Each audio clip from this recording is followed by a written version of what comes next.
നിന്നുള്ളിലെ മോഹം സ്വന്തമാക്കി ഞാനും, എന്നെഞ്ചിലെ ദാഹം നിന്റേതാക്കി നീയും.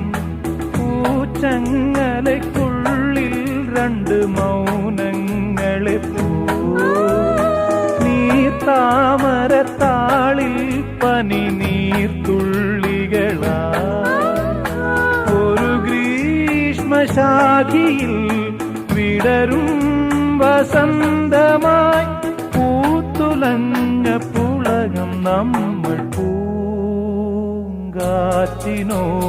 കിളികളോടും കഥകൾ ചൊല്ലി നീ, കളികൾ ചൊല്ലി കാട്ടുപൂവിൻ കരളിനോടും.